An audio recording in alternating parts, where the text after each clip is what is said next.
everyone. It's May the 20th, 2018. And today, what I want to talk to you about is those of you listening that are of the same mind as we in America are that support President Trump. What I want to do is give you something that you can tell others, because I know as y'all have tried to talk to other people and spread the word, they look at you like you're nuts. So I want to give something very basic that you can tell someone to try to get them to wake up and pay attention to what's happening. It's very vivid today. It's extremely vivid.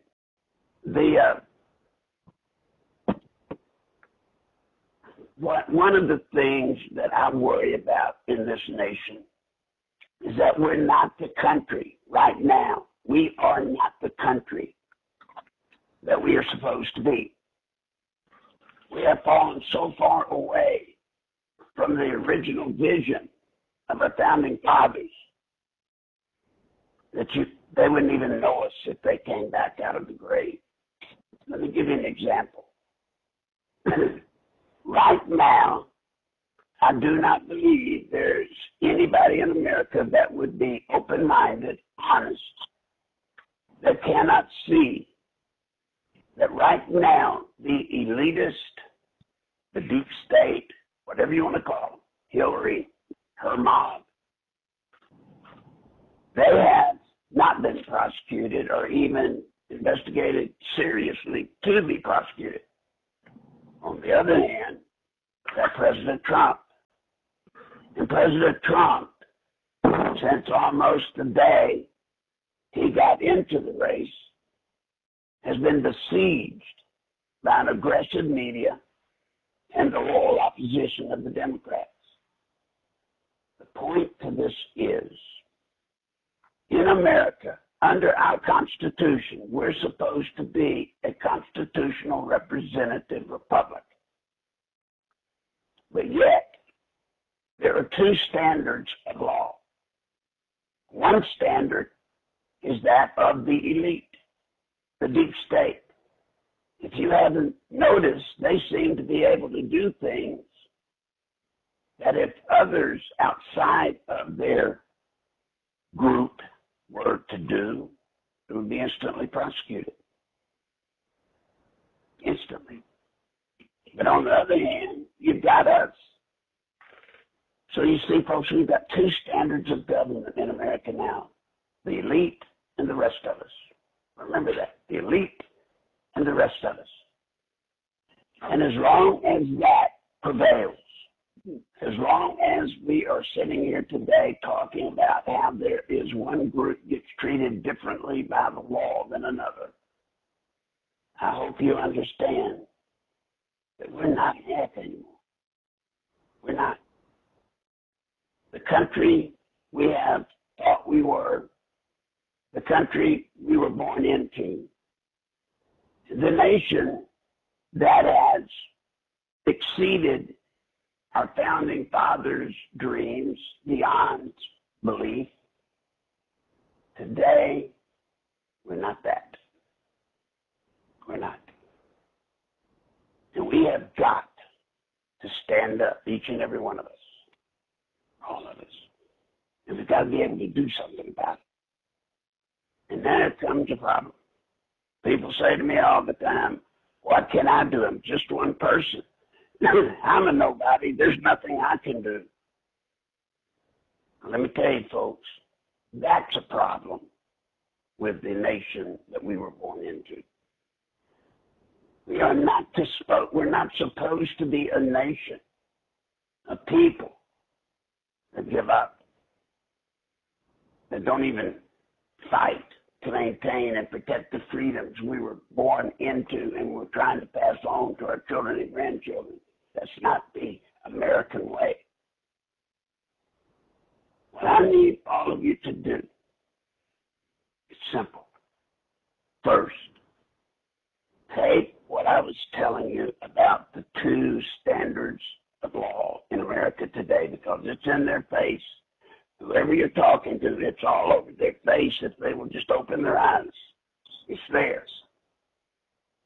Hopefully, with this little comparison, we may be able to get more people to join with us. And I repeat, all I want you to tell anyone that asks you or anyone you're talking about in a public or whatever setting about politics, I never forget that there are two standards of law which they should be able to see, and that if there are two standards of law in America, then we're not America anymore. Tell it.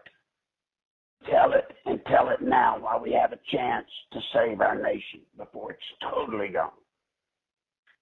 Second thing, there's going to be a day, if you will join us, join with us, you need to go to NicholsLive.com. NicholsLive.com. That's our webpage or whatever you call that kind of stuff. That's where you go. Go there.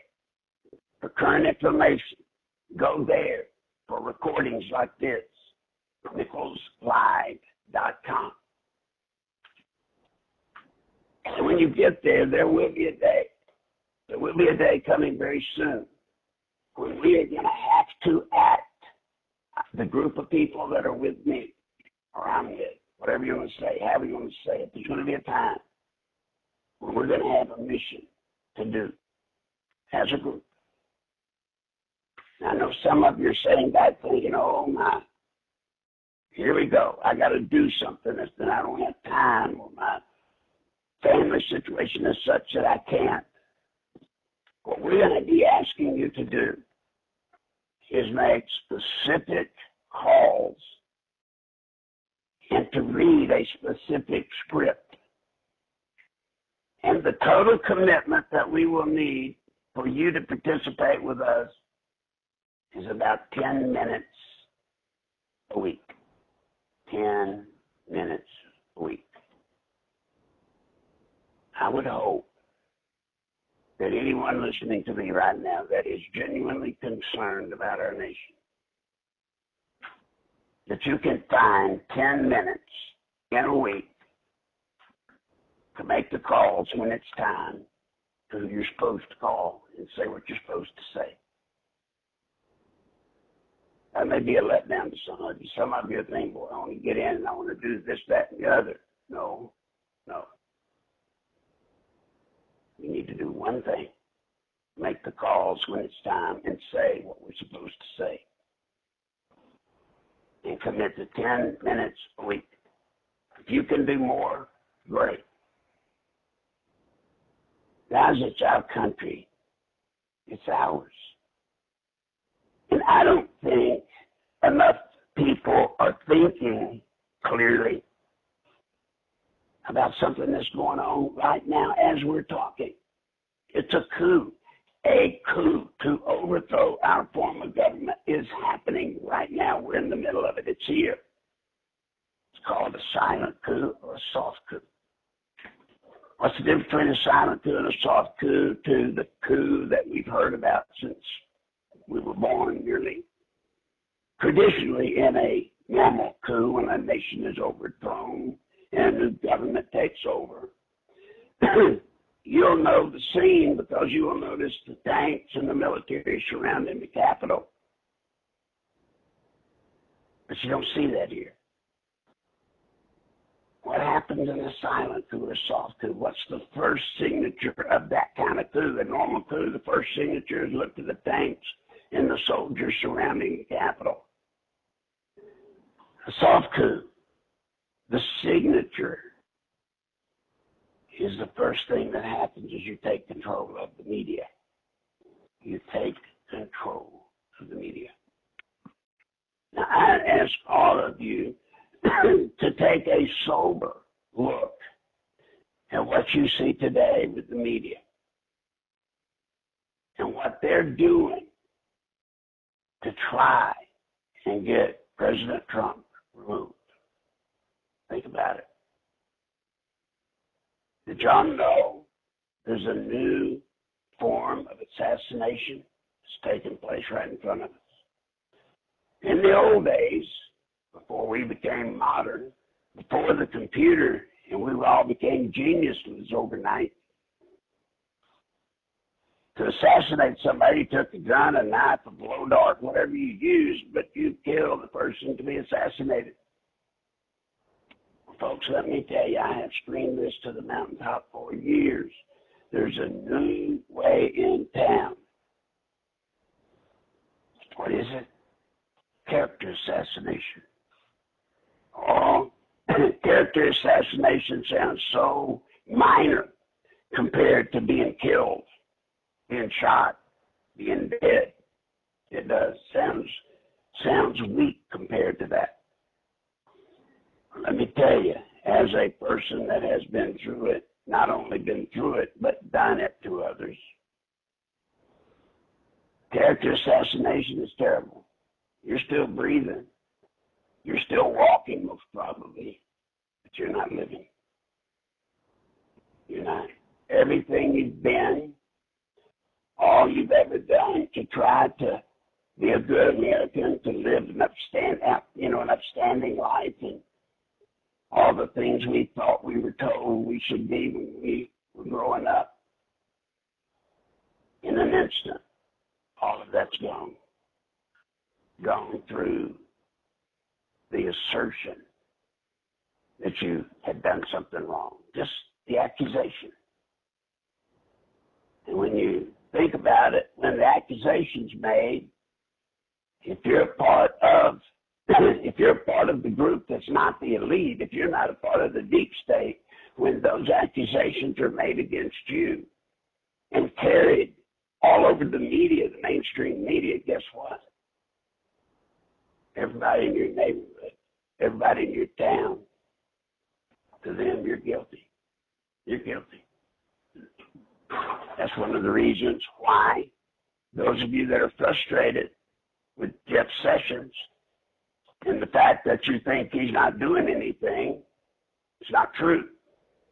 Jeff Sessions has made it very clear. He has made it clear that he intends to get the Department of Justice back operating and functioning under the rule of law the way it's supposed to be constitutionally.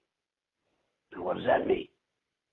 That means if they've got somebody to investigate, then they do, obviously, the investigation. But they don't leak out what they're doing, which has been the system since the Clintons took over.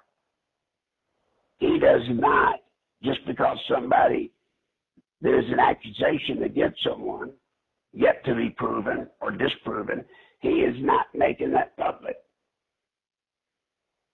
And that's in accordance with our Constitution. You know, guys, you're not guilty in America, right? According to our Constitution, you're innocent until proven guilty. But ever since the Clintons came to town in Washington, D.C., and they brought the system that I helped build, work on when he was governor in Arkansas, ever since they have come into play, the rules of conduct for the Department of Justice, FBI, all that's changed. Now, they destroy people just with an accusation. And then when it's found you didn't do what they made up and said that you did, when you finally can prove you didn't do it, guess what? There's no place to go to get your name back. You're done. See, that's another thing that you should point out to people that you're talking about what's going on. You see, under American law, the rule was you're innocent until proven guilty. Today, that has totally changed. Now you are guilty as sin until you prove you're innocent. And by the way, you're supposed to be judged by a jury of people that are your peers, not some reporter who has an agenda, who is for somebody or against somebody. in America, we're in trouble. But I swear to you, to every one of you, if you will help us, and yes, there's a group of us, if you will help us engage and take part in what's going on. Don't be silent. Don't sit still. Don't put your hand over your mouth, your hand over your eyes. Don't do that. Don't dig a hole and stick your head in it. You owe better than that to your family, to your children, your grandchildren. Hey, you owe better than that to the millions of men and women that have given their life on a battlefield to protect our freedoms. And when they're out there getting shot at trying to protect our freedom, the least we could do back here at home is stand up and protect the country that they're over there fighting for. Oh God, you should jump at the chance, any and every one of us. We should all jump at the chance to be able to participate in this day when our country is in serious danger. Don't run from it. Don't hide from it. Be excited that you're a part of it. So with that, folks, I'm going to let it go. But think about what I told you. And we'll talk again tomorrow. Thank you.